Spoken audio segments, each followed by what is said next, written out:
Ini udah dipasarkan ya bukunya? Udah diterbitkan tahun 2020.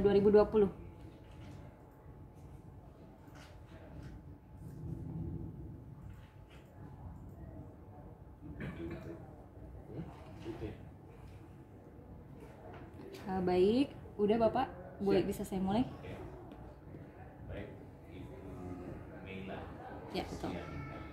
Ibu ada waktu 10 menit untuk presentasi. Ya. Ketika Ibu menyampaikan salam nanti, maka hitungan sudah akan mulai. Oke, siap. Silakan. Baik, izinkan saya memulai presentasi kali ini. Panjang lian Sungai Batanghari, airnya tenang, idak bebatu. Dewan juri sekalian, jawablah salam saya ini. Assalamualaikum warahmatullahi wabarakatuh. Waalaikumsalam warahmatullahi wabarakatuh. Baik, Bapak Dewan juri sekalian, saya Meila Rosyanika, satu-satunya perwakilan dari Provinsi Jambi, dan kebetulan saya juga dengan bangga mewakili kabupaten saya, Kabupaten Sarawangun. Saya seorang guru bahasa Indonesia di SMK Negeri 3 Kabupaten Sarawangun. Tapi selain itu, I can also speak English. Jadi saya juga mengajar bahasa Inggris les untuk siswa-siswa saya bagi yang mau saja gratis di sekolah tempat saya mengajar. Tapi sayangnya siswa lesnya tidak sebanyak siswa sekolah pada umumnya karena ini bagi yang mau saja. Sebagai bentuk saya memanfaatkan kontribusi saya yang pernah terpilih sebagai Duta Bahasa Provinsi Jambi tahun 2012. Dan baru-baru ini juga saya terpilih menjadi Duta Baca tahun 2021. Jadi saya fokus di bidang kebahasaan dan literasi. Demikian pengenalan singkat. Jadi karya saya kali ini adalah sebuah aplikasi Android yang saya beri nama Jambi Elok, yang saya tampilkan di depan. Ini adalah tampilan Android. Jadi PowerPoint-nya agak ukurannya berbeda dari PowerPoint pada umumnya. Jadi PowerPoint ini, aplikasi Android ini saya buat dari aplikasi PowerPoint, kemudian diubah formatnya lewat file HTML, lewat iSpring Suite, dan kemudian diluncurkan aplikasi Androidnya lewat website Shoe Application Builder.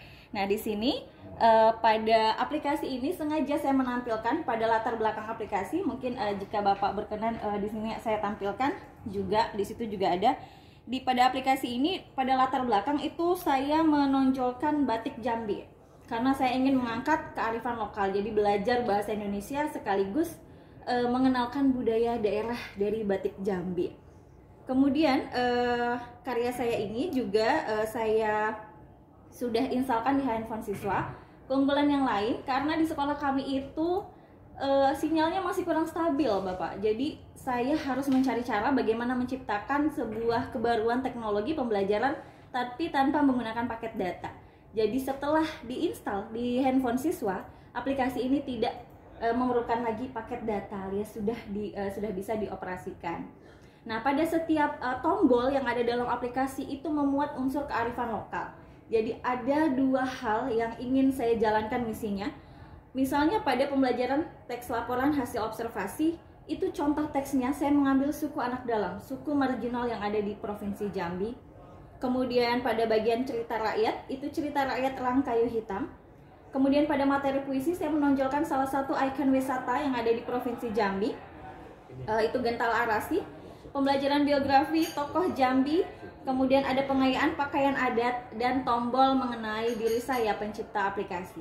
Sementara untuk pengayaan lanjutan, saya meminta siswa pembelajaran pada cerita rakyat bagi mereka yang memang pengetahuannya sudah lulus tes pada mata pelajaran itu, pada sub bahasan itu, mereka bisa membaca karya novel saya sendiri berjudul Arasi. Novel memang yang saya mengambil setting semuanya tentang Jambi, tentang perjuangan seseorang, bagaimana si Arasi. Arasi ini adalah nama tokohnya sekaligus nama gentala di tempat kami, di ikon wisata Provinsi Jambi, Bapak. Jadi mereka yang sudah menguasai bisa membaca pengayaan dari karya gurunya sendiri gitu, novel asli Jambi.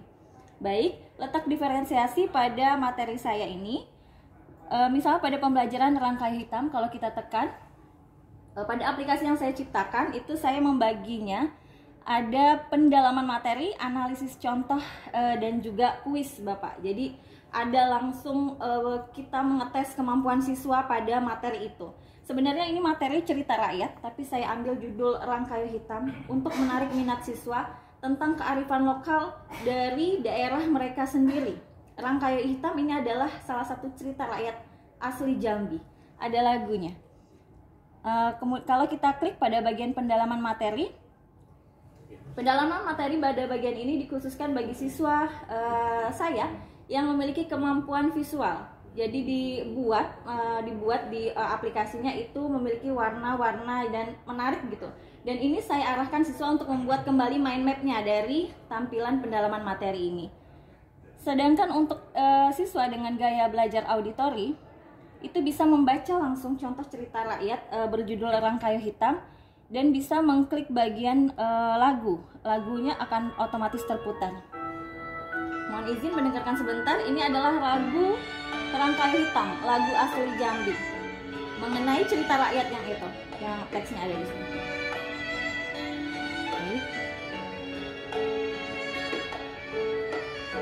Agak lama intronya. Ini penyanyinya Ikke Nurjanah, Bapak. Jadi Ikke Nurjanah menyanyikan lagu Rangkayo Hitam. Rangkayo hitam, Ya. gagah perkasa. Begitu. Kemudian untuk siswa dengan gaya belajar kinestetik, saya mengajak mereka menari. Mohon izin memperlihatkan video. Maaf.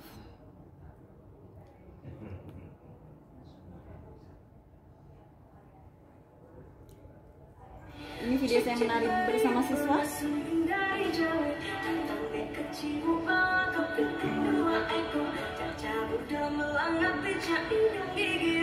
Itu ada siswanya di belakang Bapak. Lah, medley. Jadi mereka seru-seruan diajak menari daerah.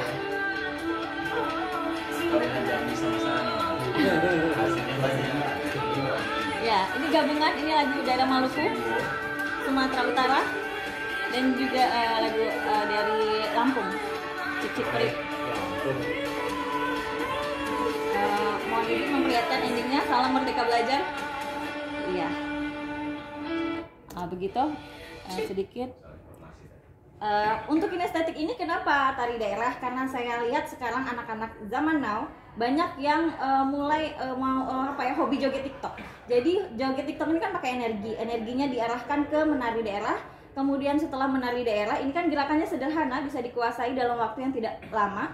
Kemudian kami mendiskusikan asal daerah tarian tersebut, lalu menceritakan tentang cerita rakyat dari daerah tersebut. Jadi guna stimulasinya diajak menari gitu, karena anak-anak zaman sekarang suka joget TikTok gitu. Jadi diarahkan gerakan tubuhnya ke arah tarian tradisional.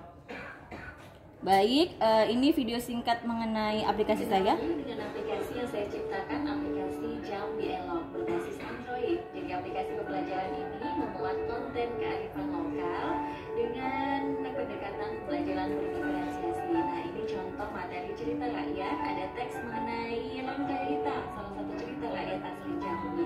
Dan ini juga ada pembacaan puisi dengan latar belakang. Ini latar belakang Kerinci, salah satu kabupaten yang ada di Provinsi Jambi yang kaya dengan kebun tehnya. Diakses secara offline alias tidak membutuhkan paket.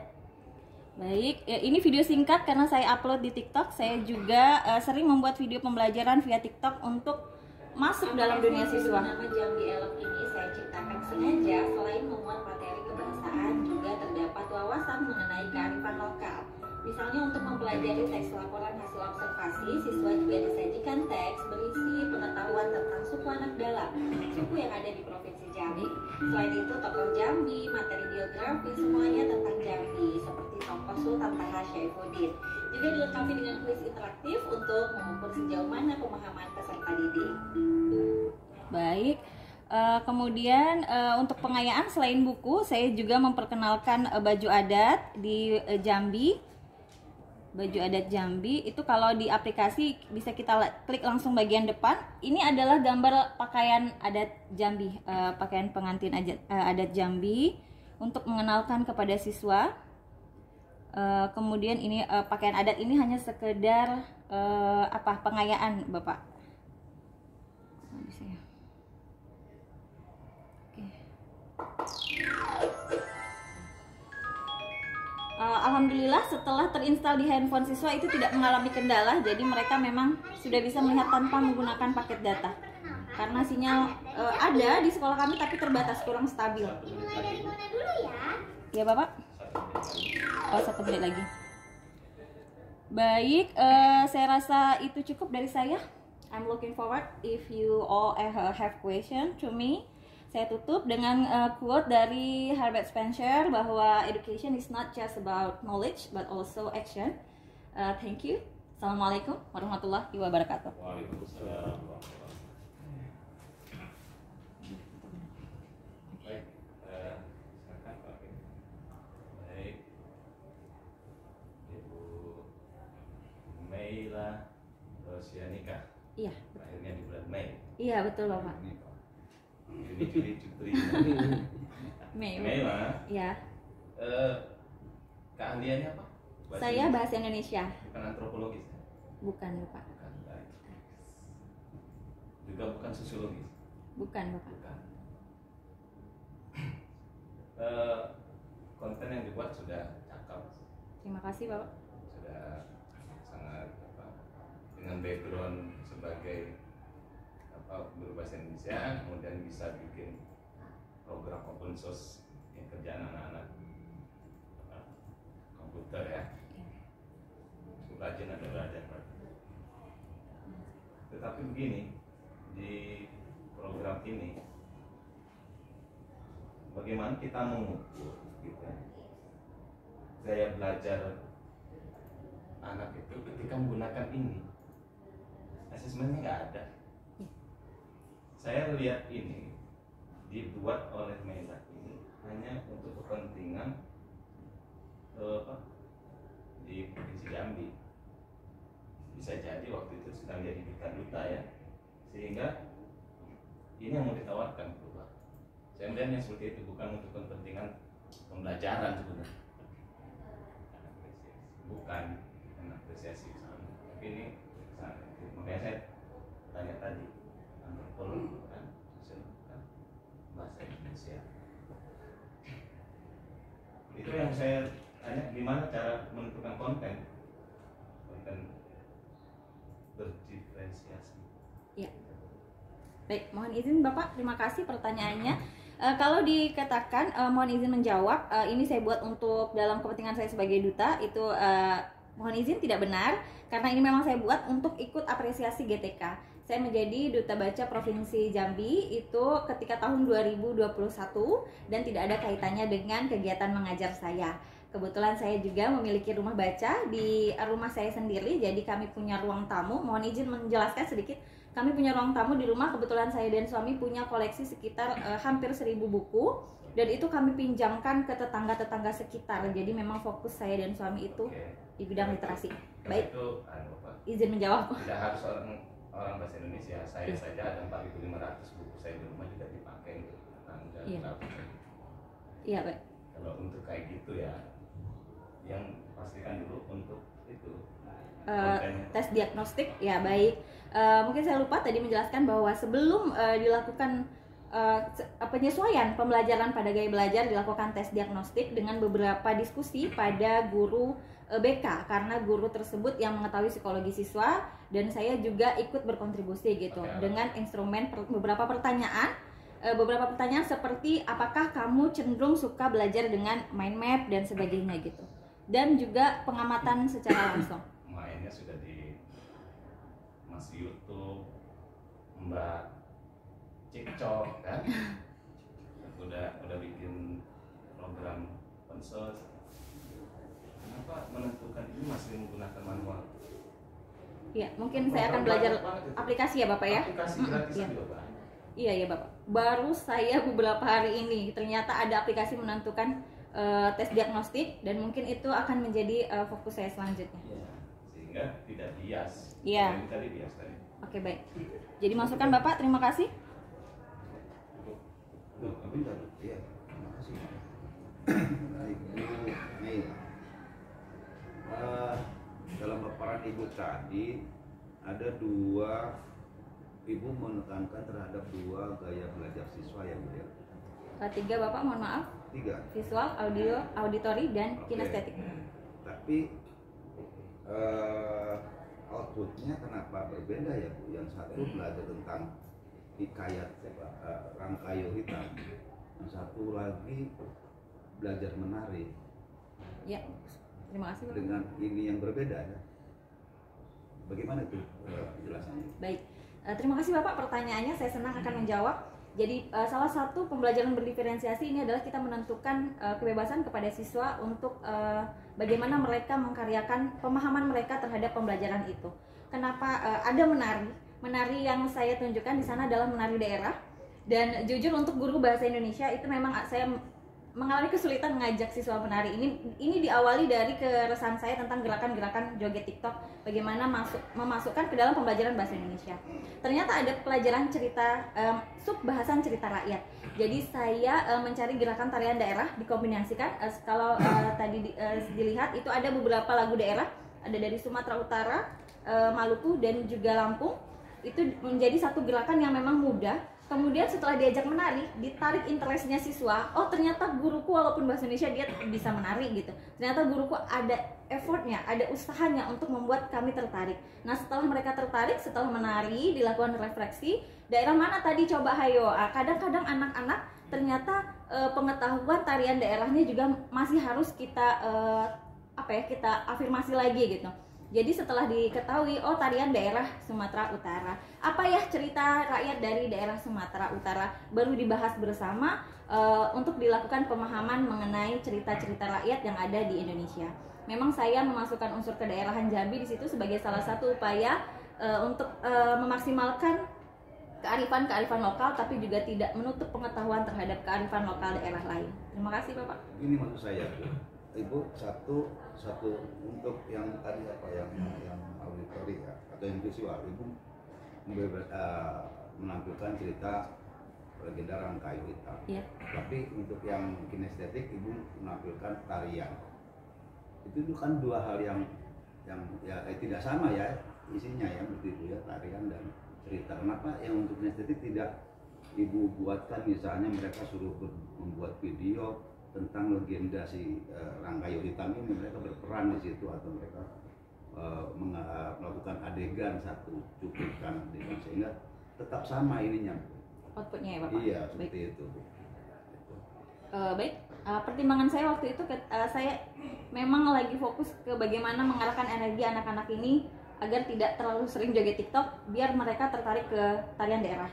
Tapi dari sini saya mendapat insight baru, mudah-mudahan pendapat Bapak bisa saya kembangkan di lain waktu. Kalau untuk menghilangkan ini energinya suruh senam pagi aja Bunda. Iya Bapak. Senam pagi, mereka akan SKJ. Iya, gerakan itu tadi bisa untuk senam juga loh Bapak. Ada Wonderland satu lagi, tarian daerah yang bisa juga untuk senam. Jadi sekaligus mengenalkan tarian daerah dan lagu daerah. Oke, terima kasih Bu. Iya. Itu saja cukup Pak. Ya, terima kasih Pak. Silakan Cap. Oke, Bu Meila. Iya betul Bapak. Iya, saya cuma pertanyakan, ini kan berarti kan ini produknya Ibu. Iya. Ya, saya mau tanya, produk yang Ibu buat ini sudah lama atau baru? Baru mau mengikuti. Baru mau mengikuti, maksudnya dalam arti? Ketika ada teman-teman ikut guru penggerak pembelajaran berdiferensiasi, saya waktu itu berhalangan ikut guru penggerak, jadi saya ikut ngintip teman-teman saya yang ikut program guru penggerak dan ikut mereka kalau ada kegiatan Zoom. Ternyata di sana mereka sering memberikan informasi mengenai pembelajaran berdiferensiasi. Di situ saya mulai tertarik, ada catatan mind map-nya, saya catat nggak bawa. Jadi ketika Zoom saya catat apa sih pembelajaran berdiferensiasi. Kemudian tidak lama setelah itu ada informasi dari GTK mengenai apresiasi guru pembelajaran berdiferensiasi. Makin tertariklah.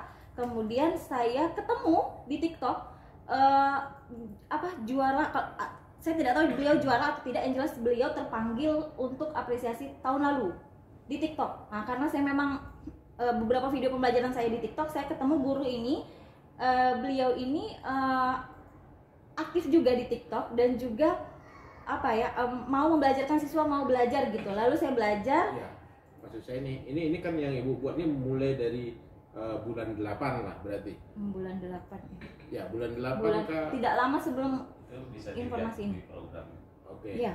mulainya tuh. Makanya saya bilang kan ini kalau saya lihat seperti kayak ruang guru yang mempelajari itu. Jadi seperti kalau ruang guru kan ada yang seperti ini nih. Jadi kita kalau untuk kayak ada cucu saya nih, ada di ruang guru itu, dia kan diwajibkan di sekolah ada pakai ruang guru pula. Kemarin saya kongres itu. Jadi setelah dia download kan bayar itu. Kan ada klik ini, nanti dia ada kayak kedaerahan apa yang dia itu dia seperti itu. Makanya saya bilang mana duluan ini sama ruang guru gitu. Oh, saya nggak tahu kalau ruang guru, Pak.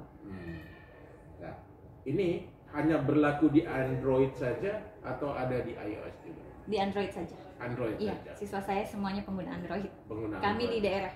Ya, maksud saya ini sekarang ini, jadi kalau kita masuk di Play Store udah ada. Enggak, installnya langsung dari laptop. Jadi Oh, belum di Play Store. Belum masuk. mungkin Bapak, mungkin akan dikembangkan lebih lanjut lagi. Saya akan dengan sangat senang hati. Belum. Jadi saya installnya itu bisa melalui link dan juga pakai kabel data. Jadi saya sesuai- letakkan handphone satu-satu ke Iya, ibu, iya. ibu masukkan Iya. seperti kita bilang suntik istilahnya Iya, ya. iya. Oh, Uh-uh. bukan berarti saya kayak download. Bukan. Download begitu ya. Bukan ya, belum. Mungkin ya kita tidak tahu ke depannya Bapak ya. Mudah-mudahan. Amin, Gitu. insya Allah. Jadi setelah ibu buat ini, udah produk yang ibu buat ini di sekolah penggunaannya itu hanya masih sebatas di kelas berapa saja, Di kelas 10 saja. belum naik ke kelas 11. Belum. Ibu hanya Belum. mengajar di kelas 10 saja. Mengajar semuanya Bapak, tapi untuk memikirkan konten ini cukup lama Bapak. Gimana memasukkan materi kearifan lokal ke materi kebahasaan gitu. Jadi saya baru dapatnya di kelas 10. Tidak tahu kalau ke depan nanti. Doakan. Maaf nih, saya mau tanya. Suami ibu guru juga? Bukan. Bukan. Suami saya kerja di KPU, Oh. PPK. Saya kira tadi guru juga. pembuat Guru komitmen. sini. Ah. Kenapa Bapak? Saya kira tadi guru juga karena Mirip. Hah? sama sepertinya seperti kayaknya di rumah menyediakan ruang Iya, baca gitu. suami saya ini bisa mendongeng Bapak. Jadi kalau hari Minggu kami mengajar gratis, suami saya mendongeng. Oh. Saya rasa cukup Pak Ari, monggo Pak Ari. Bu, pertanyaan saya sederhana ya, kalau dijawab singkat padat ya. Ibu tadi sudah mengklaim kalau konten konteks proses dan produk itu sudah berdiferensiasi learning. Ya. Saya minta tolong impact, dampak yang sudah dirasakan atau yang sudah Ibu lihat terhadap anak, guru, sekolah, dan industri. Baik, terima kasih Bapak. 4 ya. Terhadap anak, sekolah, guru, dan industri. Baik, kepada anak yang pertama, anak-anak Bukan output ya, bukan output, tapi impact. Iya, baik Bapak. Kepada anak-anak, ternyata setelah diinstal, ini beneran Ibu yang buat. Jadi mereka banyak yang bertanya seperti itu.